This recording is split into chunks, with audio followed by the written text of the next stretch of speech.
up, everyone. Welcome to Awkward Podcast. I did want to start singing. Have you heard that song? Locked up. Won't let me out. Locked up. No. We know what we're talking about. So weird, Jack. You knew what I was thinking. So this episode, we wanted talking about This episode, we wanted to talk about being locked out of society. So I'm talking all your basics. See, my brain's on overdrive now. Talk about passwords, numbers, different things that we need to function now in our day-to-day life. That when you're living with ADHD, autism, and neurodivergence, that you may feel like you're locked out of society, whether it be online or in person. So let's start with the challenge of passwords and two-factor authentication codes. Oh my goodness. Every single day I have to change my password for anything. I just cannot remember. And I think I've got about 8 different passwords on the go. I use the same password for everything. But then, I've tapped on the table. Sorry. 8 different tap words. I'll take over. I know what they mean. You know what I mean. Basically, I don't necessarily think that is an ADHD issue. I think it's a ridiculous society that's trying to protect us from some very unscrupulous people. But it's enhanced, certainly, if you've got ADHD, because you are expected to retain information that I suspect the second you change your password and that is done, that's gone then. The worst. You know when you go to the supermarket and you do like your Asda app and you scan it. So I went with Nathan, who we were talking about the other day. I took him and he wanted a lunch pack thing, and I was getting some shopping, and I've gone to thingy it on my phone and it said log in. It wiped itself and you had to re-log in. But then I couldn't remember the password, and then it has to send you an email to verify and then go back, and it's going, can you just not pay for it? I mean, it would have added a penny onto my flipping Asda card, but no, I could not. Honestly, I must have been there 25 minutes trying to do it, and I would not leave until it was done, scanned, and I went. Yeah, and sometimes what I do as well is I need 2 devices to actually read the password that's coming in, because I'm so scared that if I get rid of that, I'm then back to filling it all in again. And sometimes I've done it where I've filled in 6, 7, 8, 9 times, and then it says, and I think, well, lock you out. I'm going to have to go to my email. So I have my phone, my iPad, whatever it is. And thank God for facial recognition, that's all I can say. On a good day. Yeah. Yeah, because it doesn't recognise your glasses and certain things, does it? No. But yeah, facial recognition is the way forward, because unless it's in the dark. You see, I do most of my shopping at 2 in the morning in the dark. Oh, yeah. And then you well, that's good if it blocks me out then, because my 2 a.m. purchases are I wake up in the middle of the night and I'm trying to do it, and I'm like that, it won't do it, and then I can't be bothered going up to put the light on. I think if I put the light on, then I will be wide awake, and then I'll start cleaning downstairs, and you're like this, frustrated to death, and you still can't remember your password. So yeah, can you remember words and phrases and things people have said to you? I can't remember things while I'm talking.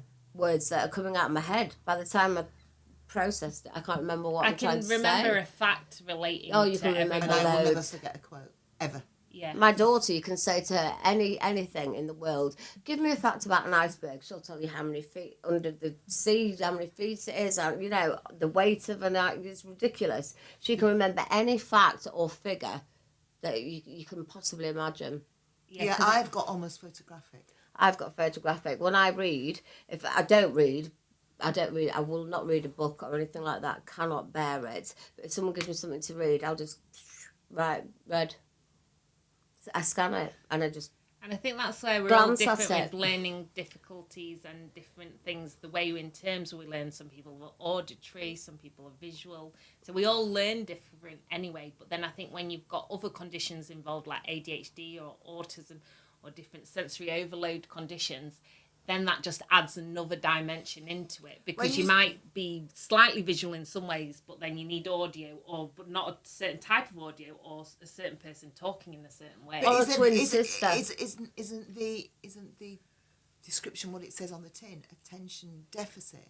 So in that moment, you're changing your password and you're thinking of something else, and then actually, you never really took in what you were doing. That was on all. It's not just that I did thing. As I just said a minute ago, a twin sister. I have to ring my twin sister many a time and say, Shelley, how old are we? I cannot remember if I'm 52 or 53. And that's not attention deficiency. That's just not, no, I could, you know. That's numbers. So there is a phrase, like there's dyslexia, there's a phrase for numbers. Dyscalculia. Yeah, and definitely I think you've got that. Where if it's numbers, they just I go can't in. remember my postcode Yeah, half the but time. that's numbers again mostly. Yeah. Do you know what I'm saying? Yeah. It's like some people you can say to them the exact opposite. By the way, you can say to them, "Oh, I'm just getting a phone number." They go, "Oh, 69444." Yeah. They know numbers of telephone. I struggle sometimes to remember my own mobile phone number. Yeah. I don't know people that I ring 50 times. I don't know your mobile number. Yeah. I don't have a clue what yours is. So I think I that, think it begins with 0. well, it's got a 666 in it, sign of the devil, so we're all right. No surprise there. Just call 666. So how do you manage it? Not very well. Just getting locked out of everything, and then basically, panicking, and then not being able to access. Seriously, I got to the point I can't access to pay for things. I can't access bills. I'm lucky now that I'm with someone who is much more on it and logical. But I don't admit to all the things that I've got locked out of. It's like certain things he'll be like, as if why did you just delete that? Well, my focus that day was something else, not that app, so I just deleted it. So that's what I'll also do. I'll just get rid of stuff where I'm like, oh no, I'm so over shoes. Get rid of them all. There's a good one. Trialing apps and forgetting to pay for them. Yeah, the freemium where they end up costing you an arm and a leg, but then you get locked out of your own app to even stop that. Yeah. I think they exploit people like us. Yeah. I think they're settled. I think they work on the basis that the vast majority of us will forget in busy lives. Of course. That in 3 months' time to the day, you'll suddenly be charged $24.99 a month, unless you're going through. And then you don't even realise it at the time, and then 6 months later you think, what's this? Yeah. And you've spent £3,000 on the bloody Because it's thing. really hard, because then also, and maybe this is some of the autistic traits, but I like to do things right as well, which then stops me. So it's like, I'm like, oh yeah, I'll get a password book. One, I'll lose the password book, and then you'll hear that you're not supposed to have a password book. So then I'm like, my brain's just confused getting half of a password book. So then I'm like... It actually says, do not have this in your wallet. Do not have this in your handbag. Do not carry Do your not have the same message. password. I did, like, when I first started online. But then you went up here, there and because everywhere. I've got locked out of everything. And it all depends, because then sometimes I will have misspelt the password. Because if I'm stressed, yeah, but I'll also start as to well, misspell. sometimes they'll say, like some of the online bankings, you can have my diddle-a-dir, diddle-a-dir, diddle-a-dir, 3 numbers. Yeah. And that's fine. And then it'll say, and you must have a character. I was just going to say, sometimes you've got to put an and then in I or an can't at. remember what and the then, oh my hashtag goodness, or the whatever. yeah. And then you go, I know That this is throws right. you. I know this is right. Yeah. And then he's trying randomly put, I'll put a hashtag on the end of it. No, it's not that. I'll put an and, I'll put this. And then you just think, this is just crazy. So you write it down. Yeah. And then I put it in a drawer that if any burglar came in, it will be literally, online banking. Yeah.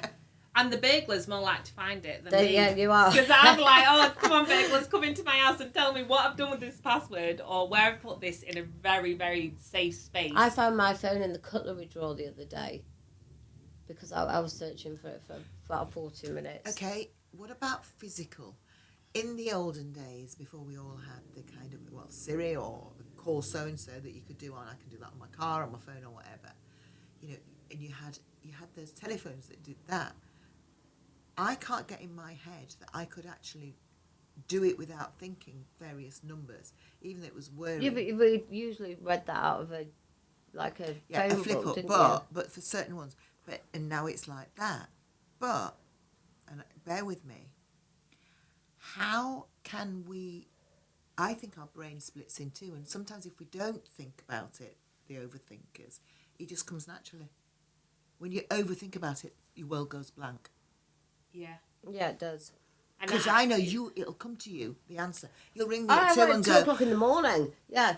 Krista, I've remembered. Yeah. It's in there, but you're not. Yeah, you but you must can't give and you know yourself it's time in there. to That's breathe. the worst thing. You Yeah. know it's in there, but you can't find it. It's like, so... Like, Trapped amongst the voices. Athena, my daughter's name is spelt wrong on her birth certificate. Athena's spelt right, thank goodness, because that's the main bit in it. But the middle name is spelt wrong because I was getting too frustrated and I was too tired trying to explain to the woman how to spell this Chinese name. And then she couldn't use the computer, and then I was like, "Well, I don't want to be offensive, but just also, put Bob." I did. I just put a big E on the end, and it looks totally ridiculous. But now she's got that for life because I just couldn't be bothered to wait or show it. Or So you can change it, but you never do you? Well, no. Funnily, it's too actually much it hard should work. be Chang'e, but it's just spelled change with a big E on the end. No, but what I'm saying is you can actually go in and change it, but Too that'll much never hard happen. work, That's too much No, hard but work, she's no. Because there'll be a- anything like me. Yeah. She'll go, do you know what, I'm going to do that. She'll start walking then and she'll decide to go to Starbucks and then Yeah. somewhere else. And then before she knows it, she'll decide that she actually wants to call Betty. But seriously, I mean, we do all need enormous amounts of passwords to actually get into everything from medical records to online banking. But people go, oh, don't you do online banking? Oh, don't you do this? You know, if I go to a Starbucks, you mentioned Starbucks, and one more person's ever got the app. Of that many apps for things I don't use, that I'm thinking I'm not having Starbucks, and I'm thinking, I actually go to Starbucks every day. That was one that would be useful. You know, I've apps for rubbish. Yeah, and I think it's almost making everyone struggle at the moment because there's too many things. So I've even noticed, and whilst I praise accessibility companies doing things like apps to help people and software to help people, to actually get to the point of accessing that software, downloading it, and actually getting on it and understanding how to use it and remembering to use it is hard enough. And remembering your Google sign in. Yeah, exactly. So there's so many Download things it, that just put your sign in. Oh. that could just blocks you out. And they had this whole research done with online shops where it's like, actually, it's basically you putting up a sign saying no disabled people in here if you're not making things accessible online because you're strapping them in the shop going, you must buy this now, because you're not making it easy enough to unsubscribe from something. It's also confusing. But you do everything online. You shop online. You've got things you can't even remember that you've bought. I know it's digressing from being locked out. Sometimes I wish she was locked out because she'll go, Oh, things turn up. I've no clue. Or we always have this, don't we? I bought What them is this? twice. One year I gave Mott on a tracksuit, and then the next present, exactly the same tracksuit. He went, Mum, you just bought me that. I said, oh God. You know, I'll see things. I think, oh, they're like that, and I forget I've already bought it. So online shopping is very dangerous for me. And I do think online has really exploited people with different issues because it does make it far too easy sometimes just to order or remind you to reorder, and you think, oh, I must have not ordered that, I'll just do that and I'll just get that. and what's the worst thing? Getting something saying, I must send that back. And it never goes back. I have to send it back there and then. Sophie has a house full of items that she's never sent back that are all in bags that need to because go now back. every have said that you can't return in bags. So then I've got to get to the process of getting a label to get to a parcels place because even for me, sending a letter is a big chore because there's too many processes to do it. So I'm really good at that. Shelley always said, if ever you need anything posting at the post office or in a post box, give it to Becky. Before I've even got off the phone and asked her, it's already been posted. As soon as my customer gives me, can you post that birthday card? I will not do anything else until that has gone in the post office. I was just going to say, we're currently recording this in July. Where's our Christmas cards? I did wrap 2 Christmas presents on Sunday. I have started wrapping my Christmas presents. Yeah, but do you do that where I do that and then I'll forget give what them I bought? out and then forget I've given them people and they're like, oh, thank you, you've already given me one. No. Mine is I bought them so early. Maybe I bought them in the sales, but they're beautifully chosen. They're chosen with someone in mind. And I've got 3 drawers, which quickly becomes 3 drawers and half a cupboard of things. And when I take them out 4 days before Christmas, You've no clue. I go, oh, that doesn't look much now. So I end up Buying more. buying I always buy more. And actually, that is crazy because you've spent a lot of time thinking, under normal circumstances, I mean, I bought something for my daughter for Christmas already. And under normal circumstances, I wouldn't have spent the £200, but it was down to 90. But it looks small. So what I'll do is, 90's plenty, by the way, to give somebody. It's really lovely. But I'll go and think, oh, I didn't look much. Yeah. And then frantically, so I think I'm organised and I'm not. And I think that's the same thing about being locked out. Think I'm organised, but my brain tells me I'm not. Yeah. So how can we make it better? How can we get locked into the best things? And please lock us out of Temu and all those other apps. But honestly, what do you think helps? Have you found any strategies that may help? Or do you want to just share your whinge and whine? We'll have a gripe line. I think we're beyond help. I think these internet companies can help us. This is the thing. They have got more than enough technology and ramps to sort us all out. But they don't. They exploit with all these jigsaw puddles. I think what's really simple is, okay, we're going to do a password for everything with one random characteristic in it. Everybody does it. Yeah. Everybody has to have one number, one characteristic. You're confusing me already with that strategy. No, because we all have his own because what I'm saying is, suppose my password is Michael says, but then I have to have a number. So Michael says 1, and then the next person will say, well, you don't have to have a number, so it's just Michael says. And then the next person will say, Michael says 1, and you've got to have a characteristic, like a hashtag on it. Oh, for God's So sake. what I'm saying is, there should just be a standard. It needs to be this with 1 this. Yeah, but then you'll go on a week later and put Michael says 2 instead of Michael says 1, and it says, sorry, you're wrong. Oh, well, was it Michael says 3? Or Michael says, have a good day. Yeah. Like, oh, what did Michael say? Exactly. No, I can do it. I can do it by repetition. I'll ask you next week if it's what Michael says. Well, obviously that's not my password. Yeah. Before you all go try stealing Krista's credit card. Although Krista can't find a credit card. It's all right, I've lost my credit card, so it's fine. Yeah. It's in the safest place. Yeah. Anyway, thanks again for joining us on this week's episode of Awkward Podcast. See you next week.